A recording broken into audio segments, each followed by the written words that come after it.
Welcome to the EdTech Throwdown. Join us, Eric Guise and Nick Johnson, as we dive into today's best EdTech tools, tips, and practices. We do the research so you can teach your class. Remember to follow us on social media like Instagram, X, or Facebook by looking for the handle @EdTech Throwdown. Now please enjoy the show.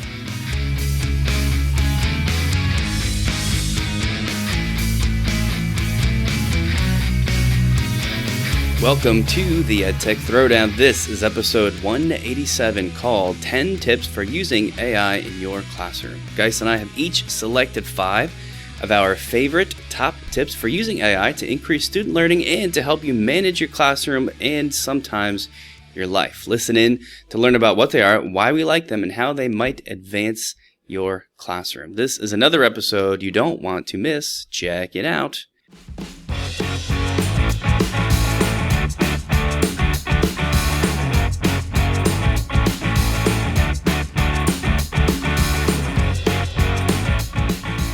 Okay, so a few weeks ago, Guise and I presented at a local New Jersey, New York, Connecticut area conference. I could throw Pennsylvania in there too, I guess. It's called NJECC. If you're a listener to our show, you've heard us talk about this a lot because we go there every year. It's one of our favorite conferences. And one thing we usually try to do is bring whatever sessions we present to the podcast. Record them live, record something while we're there. This has been a lot of different versions for us over the years. And today's version, or today's episode, is that. This is one of the 2 sessions that we presented there, where the idea is that we each chose 5 tools. I picked, not tools, like some of them are tools, but tips, tricks, ideas, recommendations, things you should do, things you shouldn't do. There's really no limits on this. But we each picked 5 tools and we presented this total list of 10 to the audience. So for today's episode, that's what you are going to be listening to. If you're watching this on YouTube, that's what you're going to be viewing, is this presentation from that conference. We think there's a lot of good stuff in here, so we wanted to make sure to share it in as many ways as possible. We also, just some other updates. We're getting a monthly newsletter rolling. Trying to work out the kinks of that, but we are signing people up for it. bit.ly/ETT sign up if you want to stay up to date just once a month with like a real simple check-in on our most recent episode topics or videos or just other stuff that we've got going on. You can head there to do that. We're also going to have, of course, a sign-up link on our website, edtechthrowdown.com, so we wanted to tell people about that. The other thing is that because this is a presentation introduction, you're going to hear me begin the whole thing by taking people through our normal philosophy of EdTech. We don't usually do this on the podcast, but it fits in today. So, EdTech, not a silver bullet. It does not solve all of a teacher's problems. We're aware of that. However, we do believe that EdTech has the power to allow teachers to do things that just would not otherwise be possible. And for today, since we're talking about AI and maybe ways that, things you should do, maybe things you shouldn't do, this is extra applicable. AI is not going to save the world. However, it gives you tremendous opportunity to do things to help students learn when used in the proper way. So we always like to start off our presentations by mentioning that just to kind of put everybody at ease. The other thing is we're going to be sharing a lot of different stuff, 10 things in total. Please don't feel any pressure to use all 10 whenever we do shows like this or presentations like this. It's about showing the audience as much as possible and then hoping that everybody can walk away with at least one thing where you were like, oh, that's pretty cool. I think I'm going to start doing that or using that in some way. Okay, so with that, let's get started with my top 5 AI tips. This podcast is a proud member of the Teach Better Podcast Network. Better today, better tomorrow, and the podcast to get you there. You can find out more at teachbetter.com/podcasts. Now let's get back to the episode. The first one being, or the first of the tips for me being, an acceptable use poster. Here's the concept of an acceptable use poster. Just like we have to communicate rules to students when society changes, right? We have to do that now with AI too. I always think about being in elementary school, and Guise talks about this too, where all of a sudden, halfway through my elementary school time, computers had classrooms. This was a major shift, and a lot of people had major problems with it. But all that required was teachers adjust and provide new expectations and guidelines for those computers. Same thing happened with cell phones, and I know we're still trying to work through a lot of that in education today, like do they have a place or do they not? But I believe we'll get there, and then AI is just the new version of that, right? We have to communicate to students what's allowed, what's not allowed, and it seems like this is going to have to happen on an assignment by assignment basis.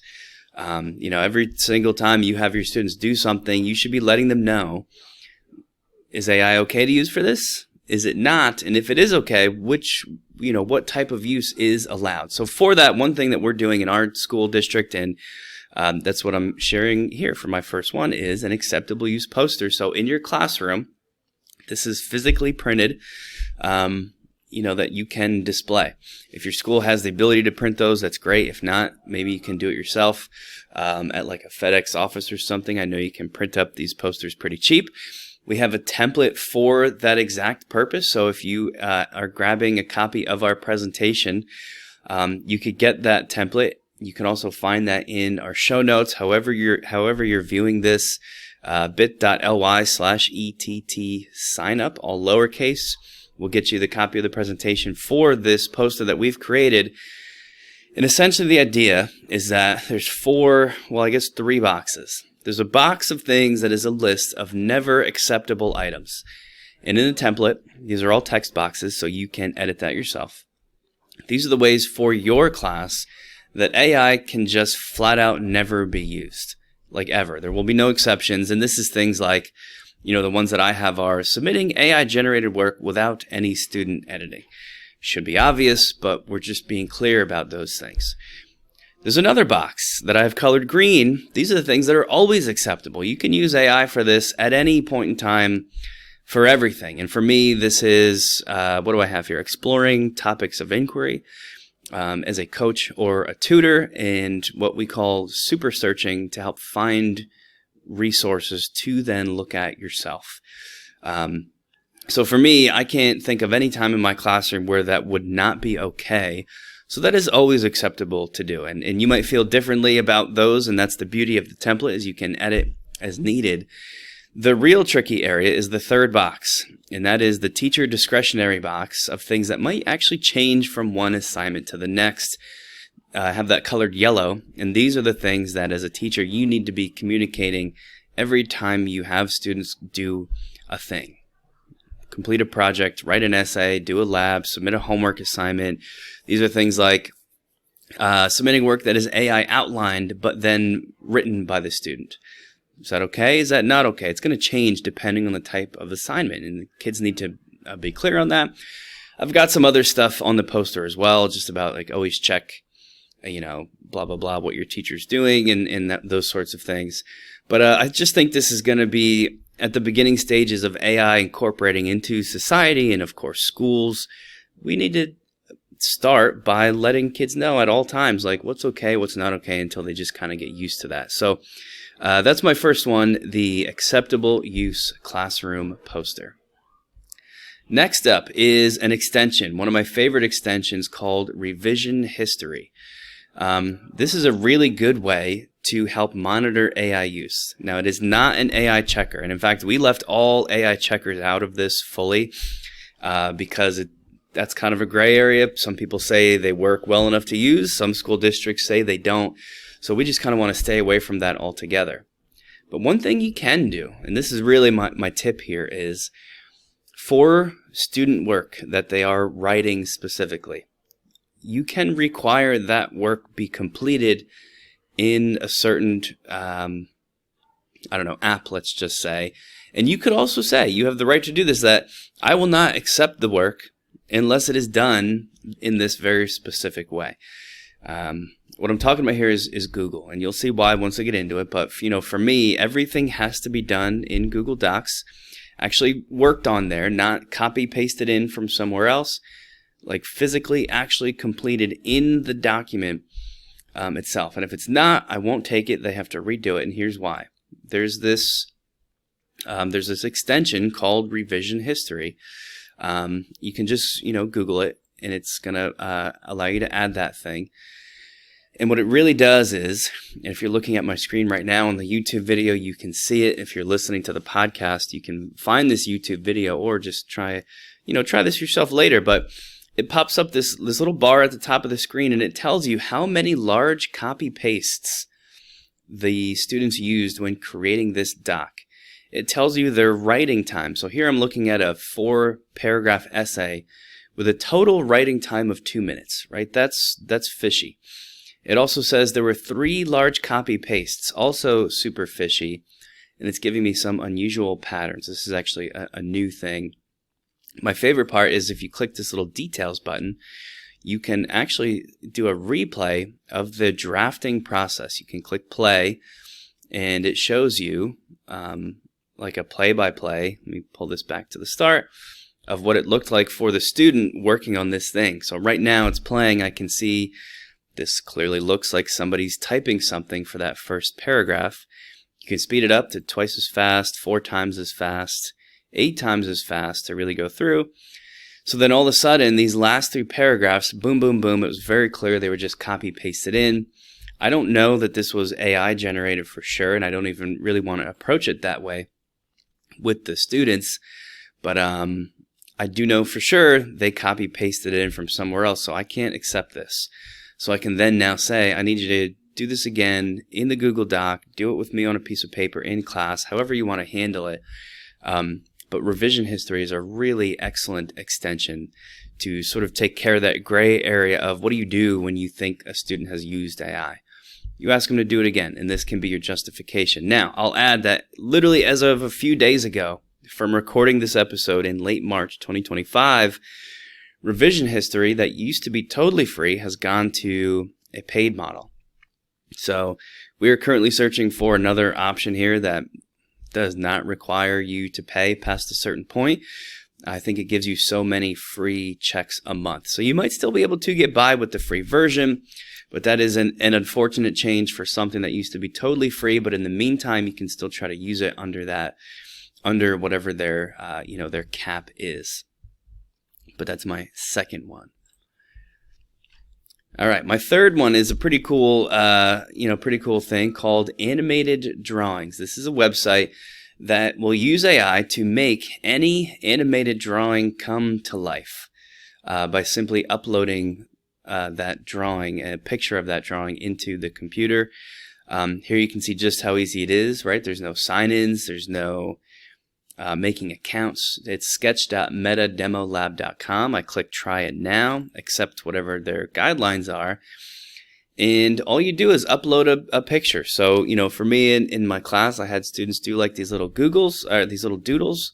Could just be as simple as a stick figure. You import it by uploading the photo, and it kind of walks you through some steps of like making sure that it actually has selected the correct things as legs or arms and the correct white space. And I'm going to go back to the presentation now so you can see what it gave me. And I use this to kind of make fun of Guise. So this is stick figure cowboy Guise. This was a static image drawn on a piece of paper, but I uploaded it and it makes it move around, and you can choose the type of dance that it does.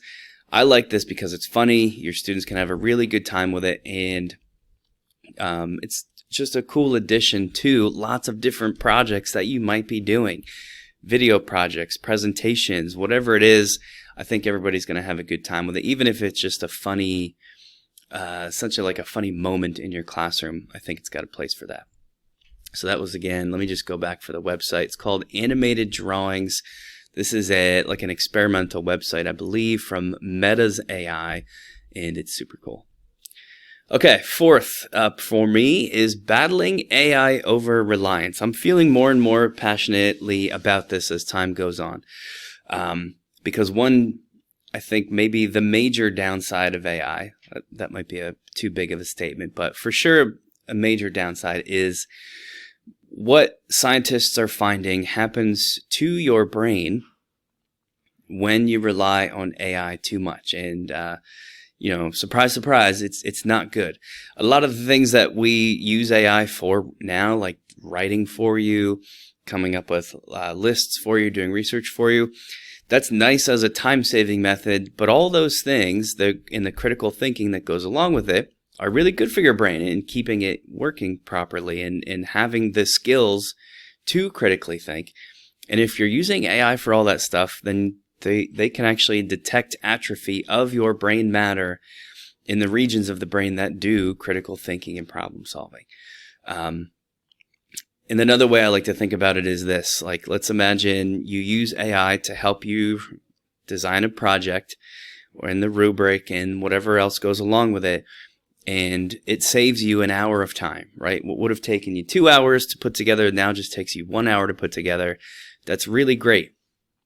But you got to ask yourself, in this new age we live in, what are you filling that free hour with? And if the answer is scrolling your phone, scrolling through social media, then not only are you losing out on an hour of critical thinking that is really healthy for your brain, you're replacing it with something that is additionally really bad for your brain, in terms of, just your general happiness, but also using your brain. And we're learning, I guess, that there's measurable effects. I linked an article from Forbes that kind of is starting to put together some of the early research on this stuff. I also put together a resource that is a list of ways that you can battle over reliance, some ways to fill that time. Even if it's just being more mindful of how much you're using AI and the things you're using it for, and then what are you doing with your free time that gives you. I just think it's really important to make yourself aware of this as an AI user, and also for your students too, right? They are in this world where AI is going to be a gigantic portion. They need to know how bad it is, just like we're trying to teach them now about social media and ways it can be good, ways it can be really, really bad. AI needs to be on that same playing field. It's just all about education and awareness. And that was my fourth one. Lastly is a prompt collection. We're each going to bring in our own different prompt collection. So you'll hear Guise do one of these too. This prompt collection is, somehow I ended up back at the beginning of my presentation here. This is one from Canva. So I did not make this, I'll be totally honest. This is 100 prompts to create visually interesting story starters. So here we're looking at the actual prompts themselves. They're silly things like a monkey painting a masterpiece on an easel, a cat and a dog having a tea party, a cow jumping over the moon with a jetpack. You get the idea. There's 100 of these things listed out. The idea being you go to Canva, and its magic media feature, and you can type these in to create an AI-generated image that you then use as a starting point for a fun student project. The easiest application and the most obvious is a creative writing prompt where, I'll show them this image of a superhero llama saving the day, and now that is the context in which they write a story or create a presentation, or, if you're an art teacher, whatever it is that they're going to do with this, and you have to get more creative to think about how this could fit in with the class you teach, especially maybe like math and science teachers. It's got little tips along the way, like when you're using Canva Magic Media, you can ask it to, create it in a colored pencil design or whatever. Like, you can get specific with it.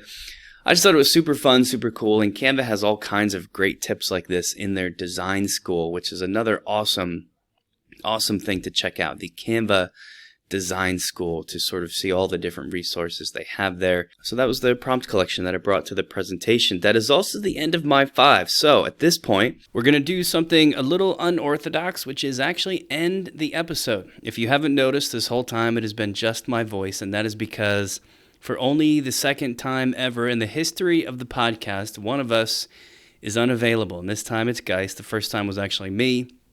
But now my partner has had some kind of disease. I'll let him tell you about it. That has made him lose his voice for like 2 straight weeks, which means we're going to cut it off and record just my part of this presentation as part 1. That'll be episode 187, and then Guise will come back to you solo for episode 188 to complete the presentation and share his top 5 tools. So that officially wraps it up then for this episode. Make sure to stay tuned in a couple weeks to check out the next one for the complete list of 10. As always, thank you for listening.